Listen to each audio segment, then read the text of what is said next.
This is an interview at Our Savior's Lutheran Church, Colony, New York. It is the 19th of July 2005, approximately 1:10 p.m.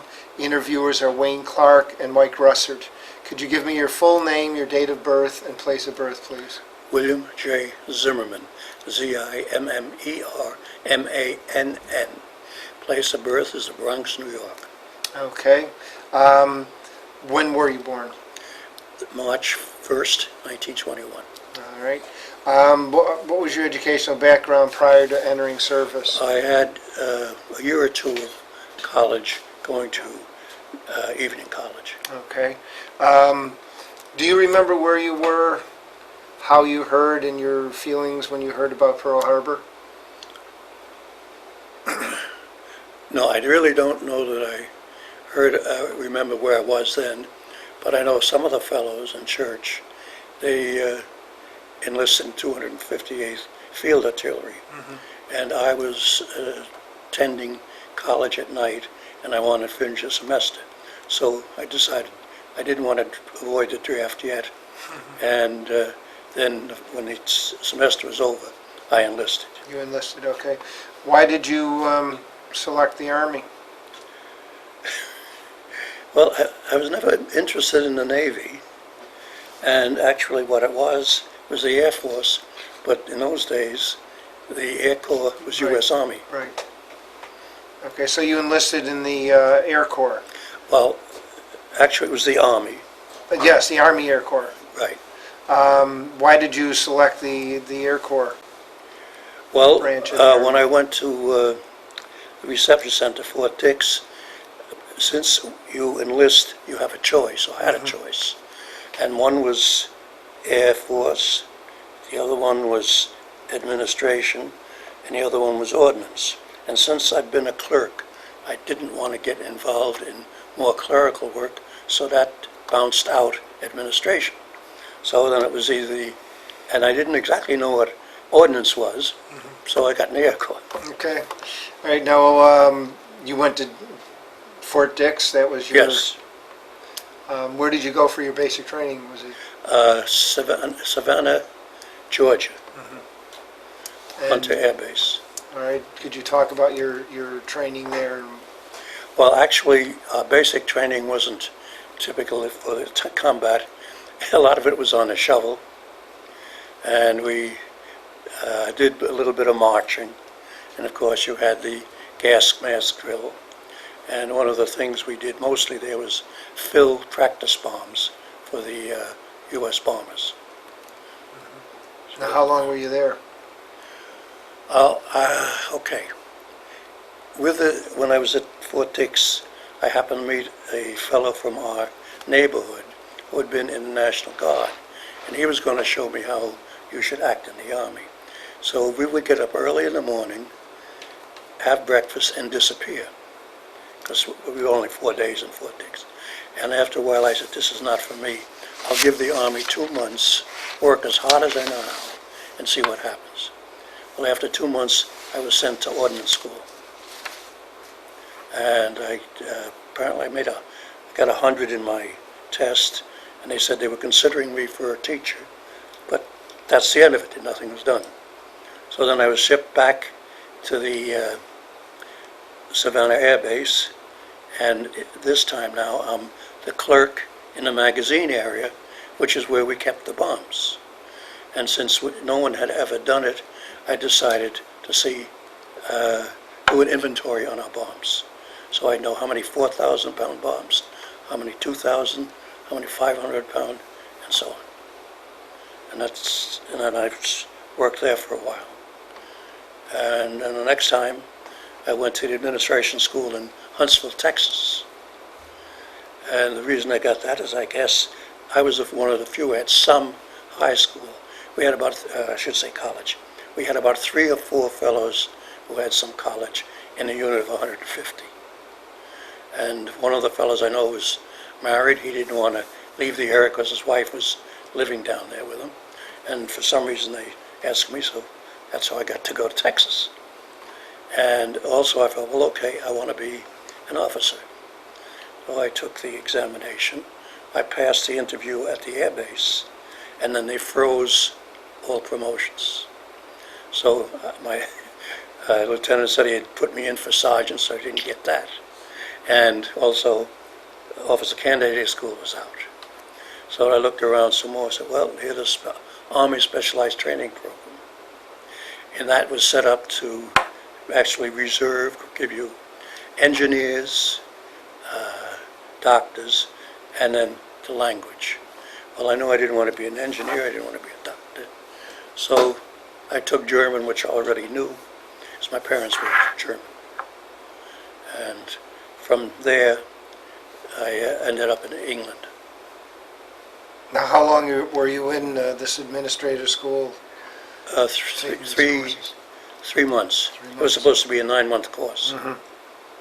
But the parents of the young fellows were saying, our boys over there fighting, and these guys are going to school. So they sent us overseas. Now, how did you go overseas? By boat. Was it a convoy? Or? Yes. All right. And you went over and ended up in England? Where did you end up in England? In Manchester. When did you arrive there? Approximately. Well, let's see. I had to be in 44, I would think. And it was probably in end of March or April 44.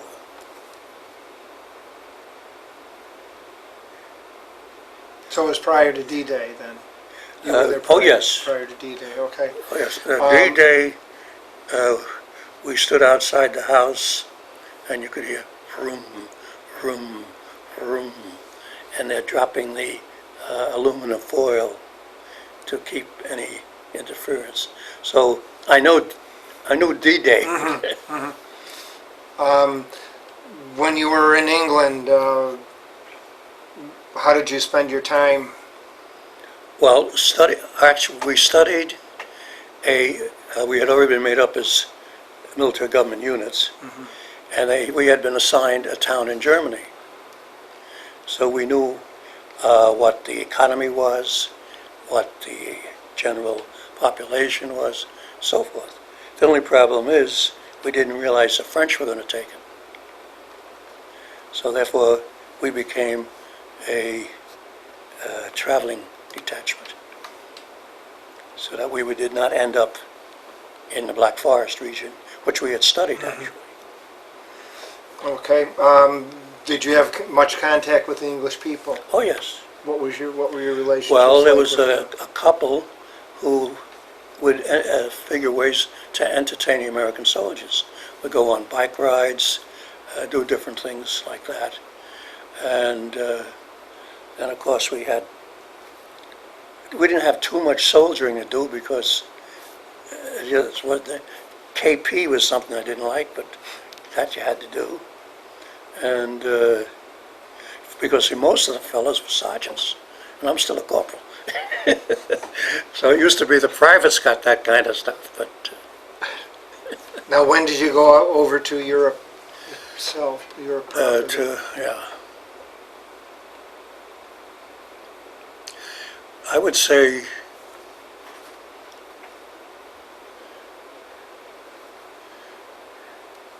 what had to be, I'm sorry, I got the dates wrong on that 44, I think, because it was in early 44. We must have gone, let me see now. We celebrated New Year's Eve at a Catholic Mass in one of our places, and after that we went into Germany. So that had to be in 44. And so it had to be early 44 that we went into France. Okay. Now, what did you do in France? Your job was to set up these government units. Yeah, well, was not in France. Oh, you're right, in Germany. Yeah. So what Well, did in you do France, while you were... we had a captain who was very ambitious, and he wanted to make a promotion for himself. So he, not only did he try to do it politically, he had us working, studying our different areas while we were in France. In fact, he found a room that was attached to where we were staying. It was a bread factory, I think. We were staying in that thing as our barracks. And so we had this little room that we would study. And what I did, for instance, with the public safety manual, let's say it had about 250 pages.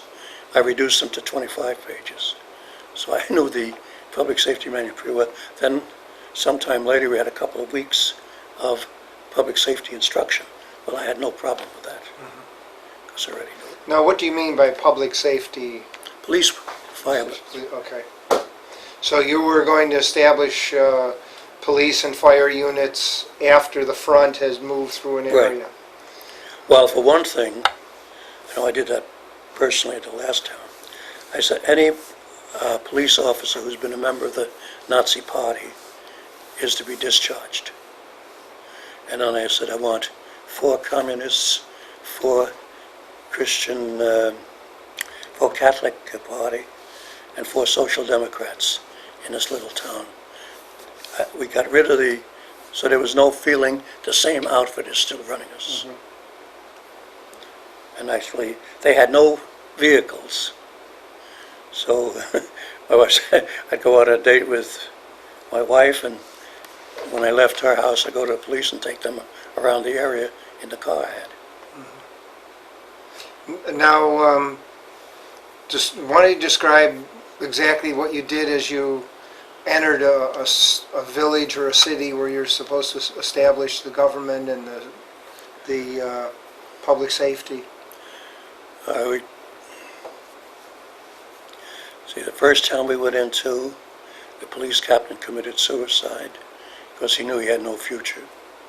We only were there a week, and we set up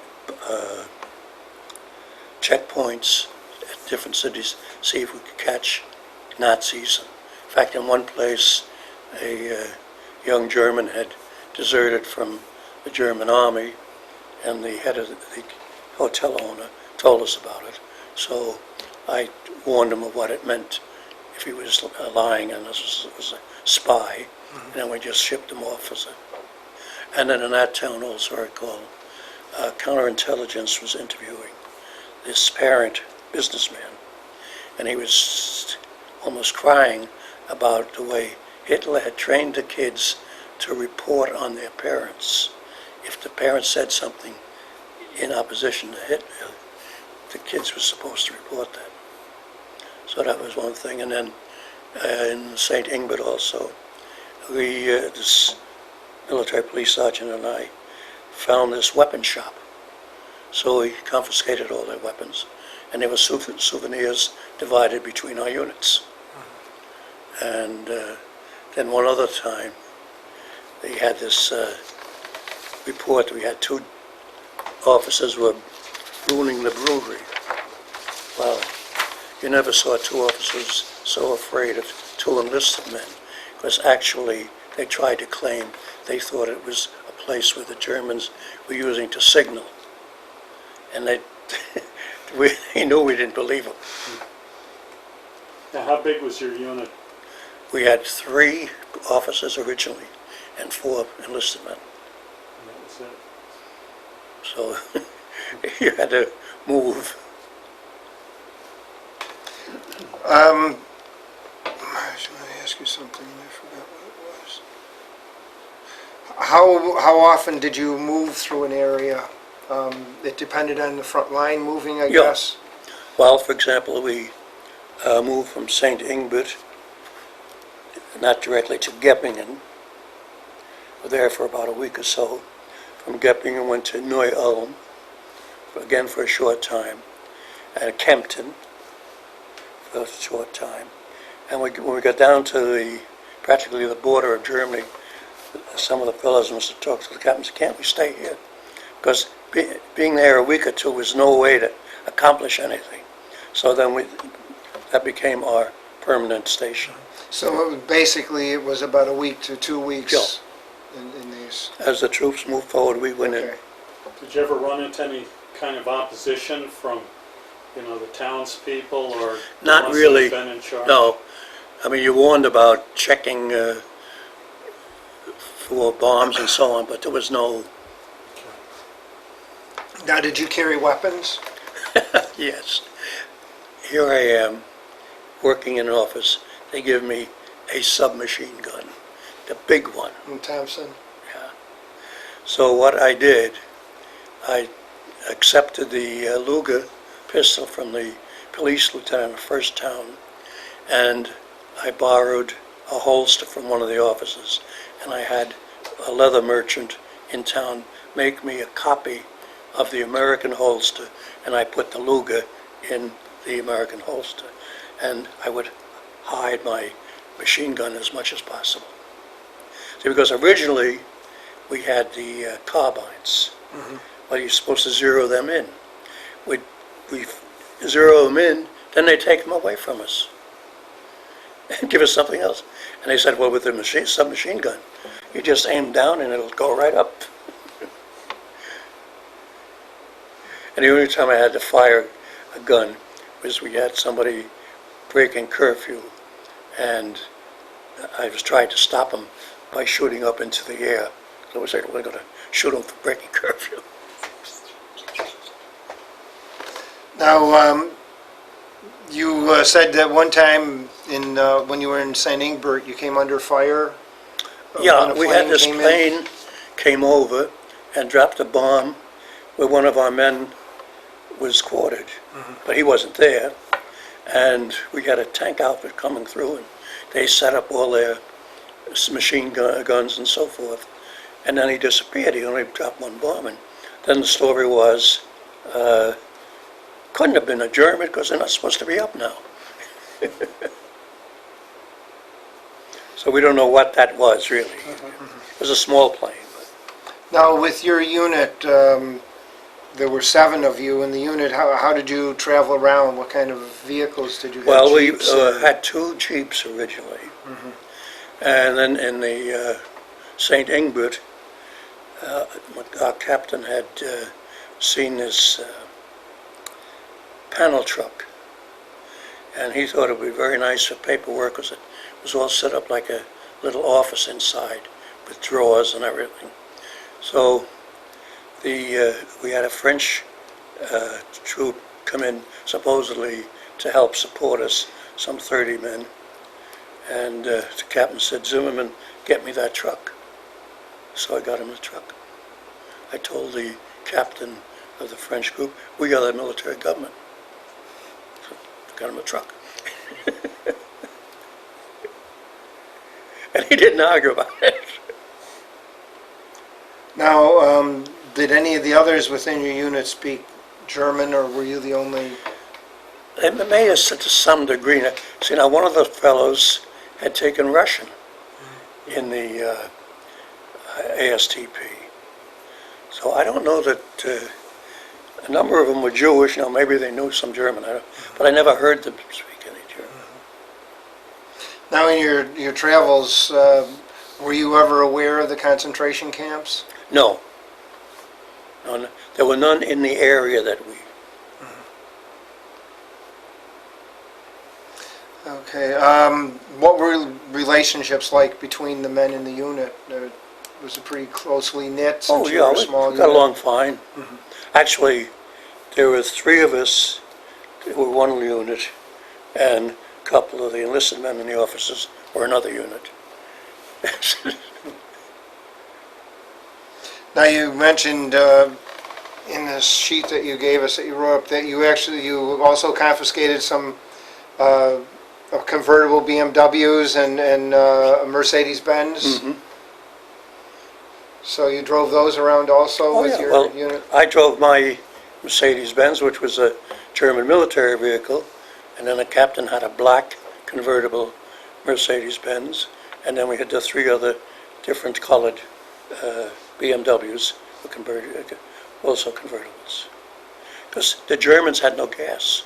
They couldn't drive. In fact, the mayor's car was the one that worked on steam. There was a fire, like a little tank with a fire in the back, which generated whatever gas that they.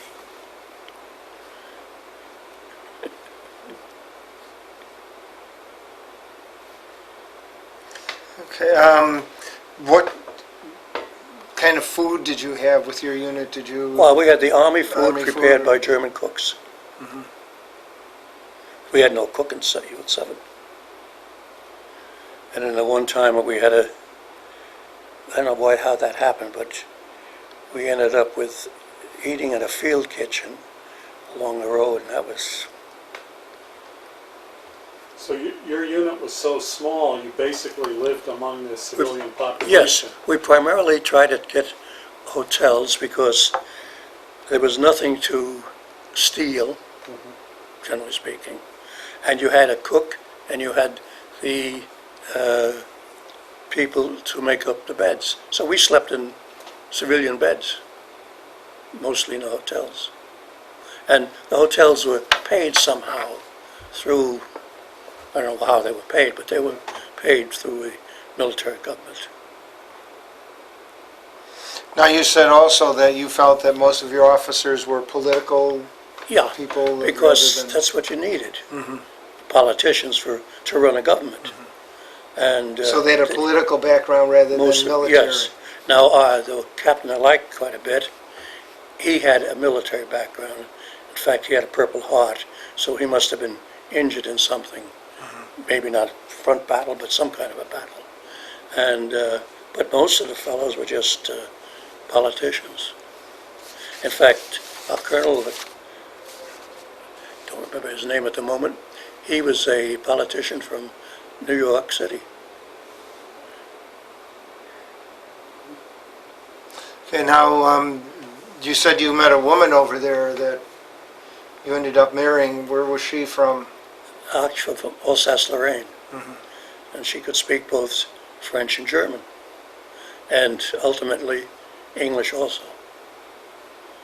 Now, how did you meet her? Well, okay, we had a woman in our pass office who was a professor at the University of Vienna. So she said she wanted to go home. I says, "You're not going home unless you get me replacement." I used to get away with those things.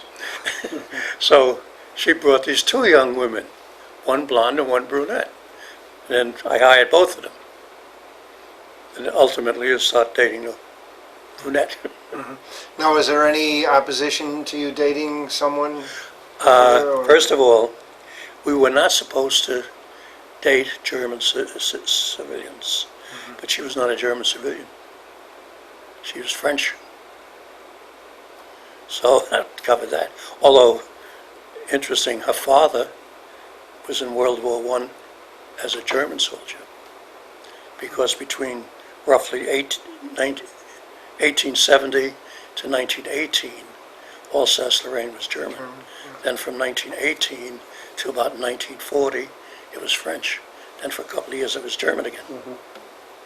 That's why the older people mostly understood both languages. Okay. What was I going to ask you? What are some of your, I guess, fondest memories? Fondest memories. There are a lot of them. It's hard to. Well, if you could tell us a couple that you... Well, I don't know if this you can call it fondest memory, but I reported a captain for abusing an 11-year-old girl, and then they were going to ship me out of the detachment because they thought it's because our captain was doing a little political work with this other captain, and this liaison captain had, in front of the seven of us, molested this little girl. And then in St. Ingbert, there was an officer who was a major who I went to and reported him. And so we heard about him. And he's one of the fellows who was drunk in that brewery that had been messing up the... So for the moment they were considering transferring me out of the detachment because obviously I was unpopular, at least with my captain. But no problem. And as I say, It was nice having the cars we had. It was nice living in hotels when other people were living in tents. Now, how were you greeted by the German people setting up these governments within their Not territory? badly, because generally, I think they were tired of the war, especially when you lose it. Did you ever, your units ever encounter Russians at all, or? No, but one of the policemen had come to me and said he'd heard that the Russians were going to take over southern Bavaria. I says, no, I haven't heard that. So he was concerned about that. Say also, actually, after the war, I visited some of my relatives who I really didn't know too well. Like I had an uncle in Munich, and then I had some in Bayreuth, Bavaria, some cousins, I guess. Now, your parents left Germany. Yeah, well, They were born in Germany? oh yeah. When did they leave Germany? Oh, my father was in the United States in around 1914, I'm sure. Because he said something about, in those days, they asked him whether he'd be willing to go to war against the Germans. Oh no, they're related. And he said, okay. Wasn't later, but that's, Do you remember where you were, and perhaps how you heard about the death of President Roosevelt? yes. In Göppingen, we had gone in, and there were no troops around, and the German civilians were looking at it strangeless. So we set up our living quarters in the hotel at lunch, and then went to City Hall. At night, we escorted the staff at the hotel home, because they had no passes or anything. And this American tank commander stops us. And he says, did you know what President Roosevelt died of? I said, no. I said, it had Stars and Stripes for 4 days. And he said, well, we took the town at 2 o'clock. I said, that's nice. We had lunch at 12. Apparently what had happened, the Germans and the Americans had an artillery duel. And the Germans had withdrawn and the Americans had withdrawn. So there was nobody in Göppingen but us 7 men. Now, did you ever have any German units surrender to you? Were you ever that Not really, but, close that? well, we were on the road. We pass this unit of a Germans surrendering with a white flag. In a mile or so, we've got them coming toward us with a white flag, also surrendering. And we said, I wonder what they think when they see one another. And then in Kempton, we had 700 Germans wanting to surrender. But that was not our function. Okay. Did you ever see any USO shows while you were overseas? Not in Germany. Now, when were you married before you left? No, Went back to the we States? waited a year. Your future wife stayed in Europe, and And she worked as head of the travel permit office. okay. When were you discharged? June 25, 1946. Okay. Did you ever make use of the GI Bill?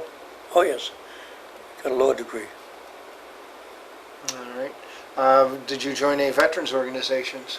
Well, I'm a member of the Veterans Organization up here, but I haven't gone to a meeting. At one time, I also sort of joined the, what's the other one? VFW. And the first thing I know, they're sending me all kinds of material why I should give money. And I don't like that. Did you ever stay in contact with anyone that you served with? No, that's something I really regret, because we found out, this officer that I liked so much, he had lived in Liberty, New York. Now, he'd been a lawyer, and I used to go down to Haverstraw, and I would ask the fellows had they ever heard of a lawyer named,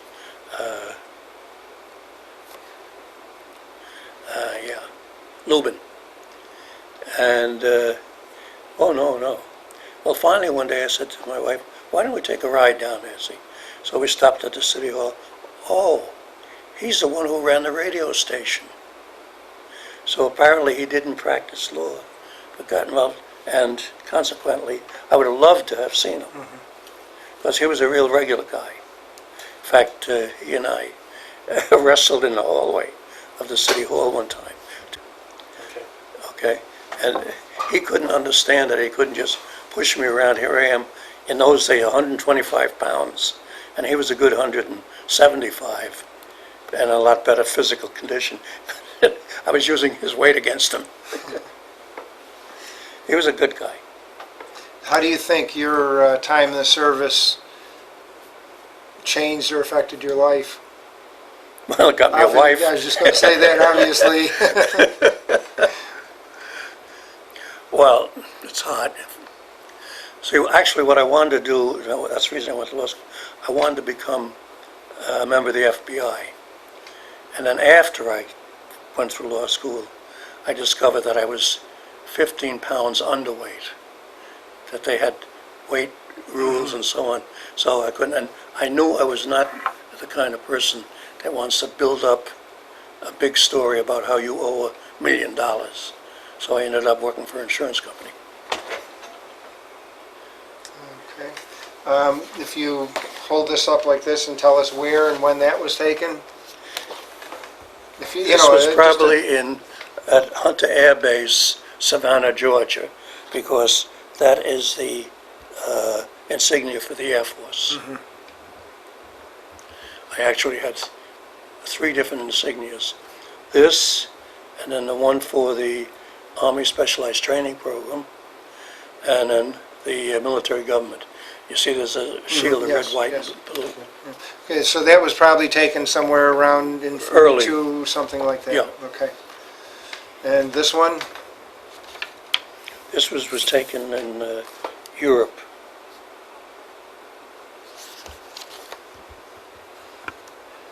So we even got this collection of badges. And as I say, I never wore my rank in Germany because most of the Germans thought I was an officer. And I acted like one. Okay, well, thank you very much for your interview. Okay.